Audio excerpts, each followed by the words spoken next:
नमस्कार दोस्तों, स्वागत है आपके अपने चैनल गुरुकुल प्लेटफॉर्म सिविल में।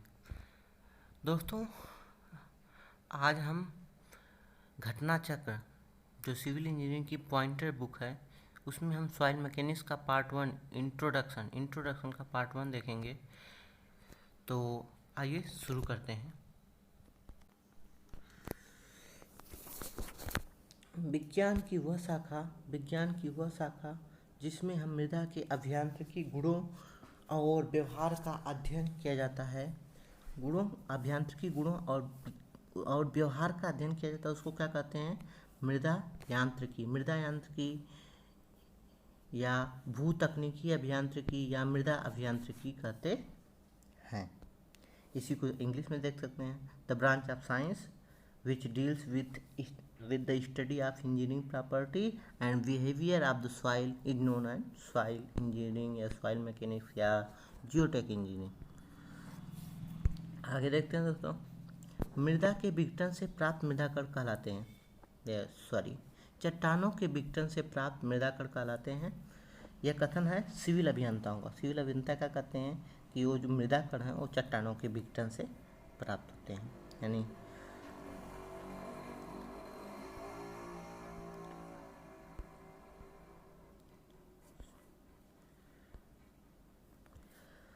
अगला प्रश्न है, मृदा यांत्रिकी शब्द को के द्वारा प्रतिपादित किया गया। तो मृदा यांत्रिकी जो शब्द है वो कार्ल टरज़ागी के द्वारा प्रतिपादित किया गया। अगला प्रश्न, पृथ्वी के ऊपरी सतह जिस पर पेड़ पौधे उगाए जाते हैं, पृथ्वी की ऊपरी सतह जिस पर पेड़ पौधे उगाए जा सकते हैं, यह कथन मृदा कहलाते हैं। ये कथन किसका? कृषि विशेषज्ञों का। The top surface of earth which favour the growth of plant is called soil. तो पृथ्वी की ऊपरी सतह जिस पर पेड़ पौधे उगते हैं उस सॉइल को उसे मृदा कहते हैं। ये कौन कहता है? एग्रीकल्चरिस्ट कहते हैं, यानी कृषि विशेषज्ञ। अगला प्रश्न है, मृदा अभियांत्रिकी का पिता कहा जाता है, यानी सॉइल मैकेनिक्स के जनक, फादर ऑफ सॉइल मैकेनिक्स कौन है? तो कौन है? कार्ल टरज़ागी को कहा जाता है। चट्टानों का विघटित होना कहलाता है। The disintegration of rocks is called, क्या कहलाता है? तो अपक्षय कहलाता है, वेदरिंग। मिट्टी के गठन के लिए भूगर्भिक चक्र। दोस्तों ये बहुत ही मोस्ट इम्पॉर्टेंट है, इस क्रम को ही याद रखिए आप। अपक्षय, परिवहन, निक्षेप, अभ्युत्थान, यानी वेदरिंग, ट्रांसपोर्टेशन, डिपोजिशन एंड अपहेवरल। आगे देखते हैं दोस्तों, सिमटने वाली मृदा होती है वो कहलाती है। तो सिमटने वाली मृदा यानी कोलैप्सिबल सॉइल उसे लोएस या पॉनोर या लोसेस सॉइल कहते हैं।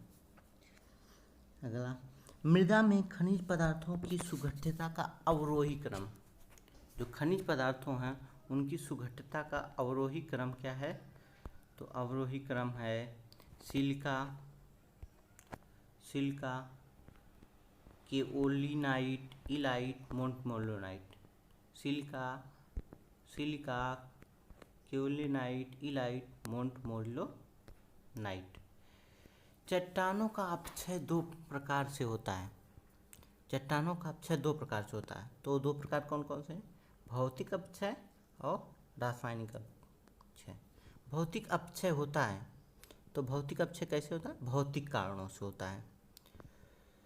आगे देखते हैं, भौतिक अपक्षय के दौरान कणों का परिवर्तन होता है। तो भौतिक अपक्षय में केवल कणों की साइज बदलती, केवल माप बदलती है। कणों का खनिज संगठन प्रभावित होता है। तो कणों का जो खनिजी संगठन प्रभावित होता है वो किससे? रासायनिक अपक्षय से, यानी केमिकल वेदरिंग से प्रभावित होता है। रासायनिक अपक्षय के 3 प्रकार होते हैं। तो रासायनिक अपक्षय के 3 प्रकार कौन है? ऑक्सीकरण, जलायोजन, कार्बोनीकरण, यानी ऑक्सीडेशन, हाइड्रेशन एंड कार्बोनेशन।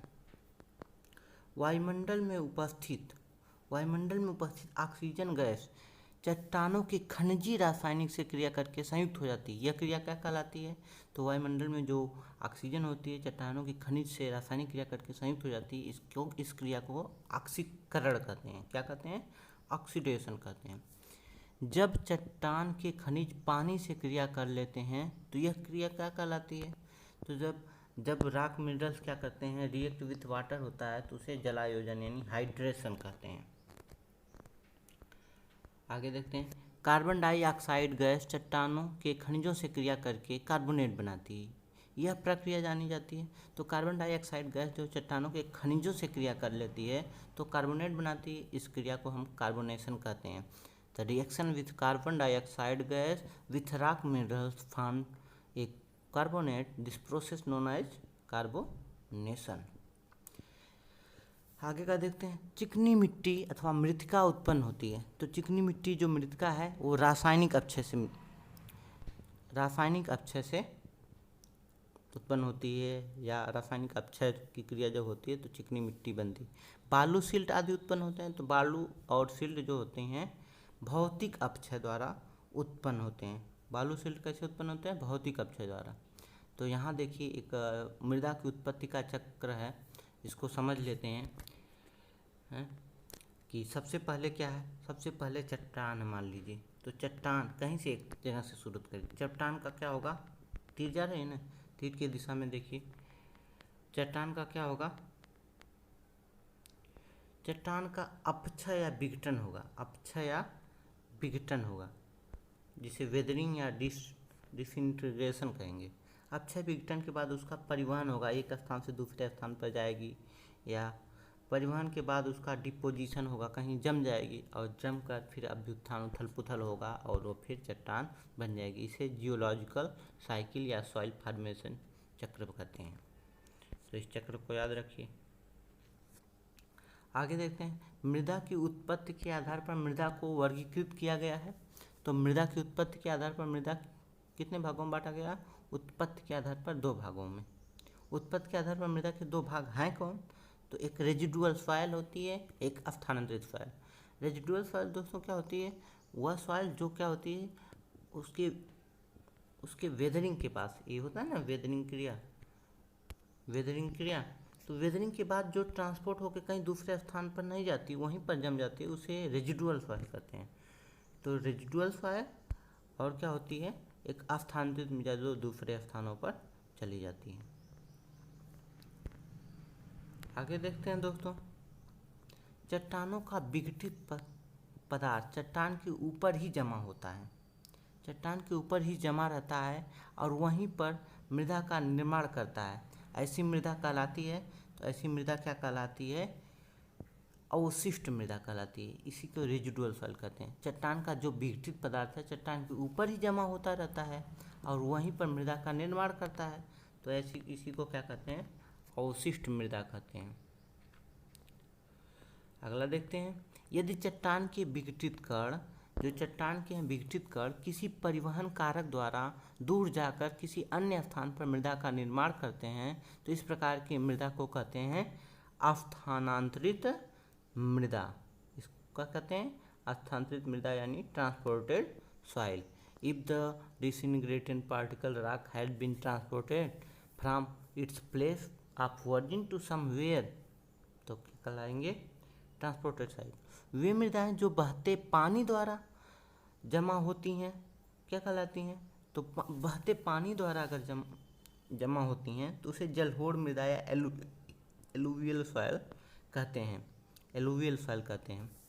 झीलों की तली में, अब देखिए, झीलों की तली में निक्षेपित मृदा क्या कहलाती है? तो उसे सरोवरी मृदा या लैकेस्ट्रियन सॉइल कहते हैं।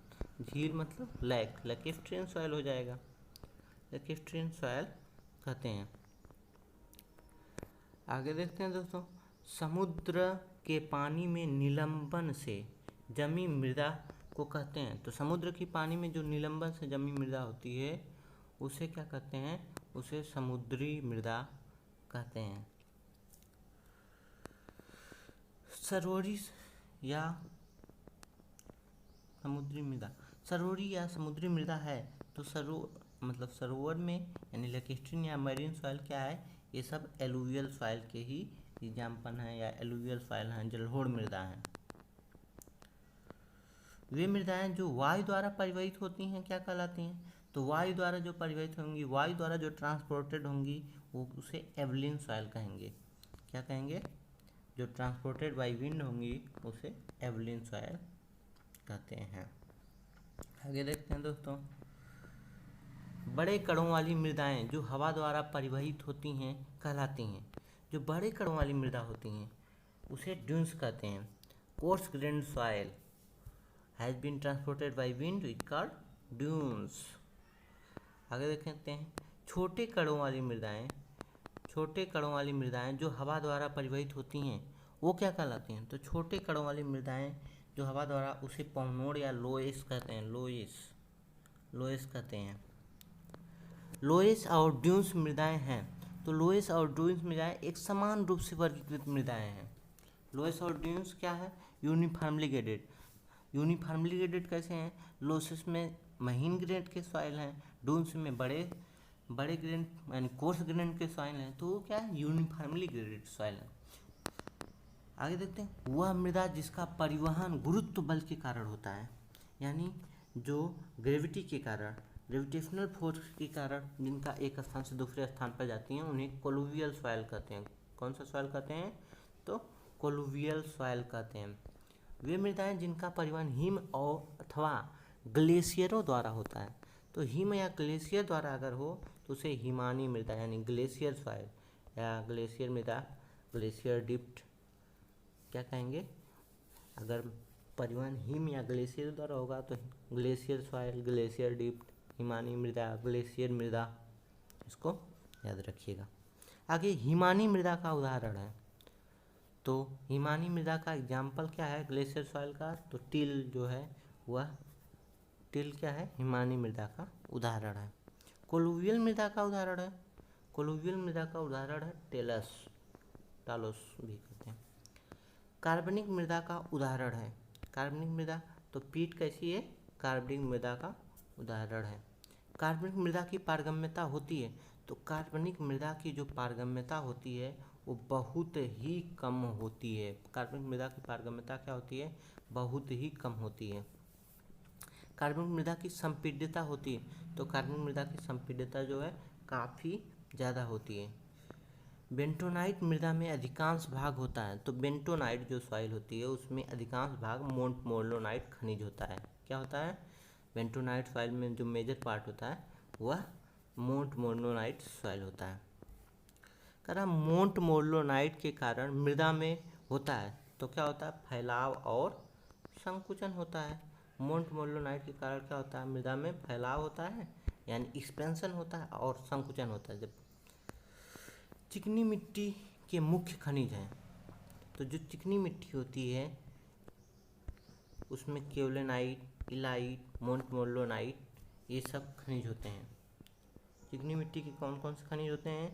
केवलेनाइट, इलाइट, मोंटमोर्लोनाइट। बेंटोनाइट क्या है? तो बेंटोनाइट एक मृतिकामय मृदा है। बेंटोनाइट क्या है? एक मृतिकामय मृदा है यानी क्ले सॉइल है। मृतिकामय मृदा में फैलने और सिकुड़ने का गुण होता है। तो मृतिकामय मृदा में फैलने और सिकुड़ने का गुण किसके कारण होता है? तो मोंटमोर्लोनाइट के कारण होता है। बेंटोनाइट मृदा का उदाहरण है। तो बेंटोनाइट मृदा का उदाहरण है, इसका उदाहरण है मुल्तानी मिट्टी। याद रखिएगा दोस्तों, मुल्तानी मिट्टी किसका उदाहरण है? बेंटोनाइट मृदा का। तो इस प्रकार सॉइल मैकेनिक्स का इंट्रोडक्शन का यह चैप्टर समाप्त हुआ। अगले वाले चैप्टर में हम लोग मृदा का वर्गीकरण और उसके पहचान इसका वीडियो देखेंगे। हमारा वीडियो देखने के लिए धन्यवाद।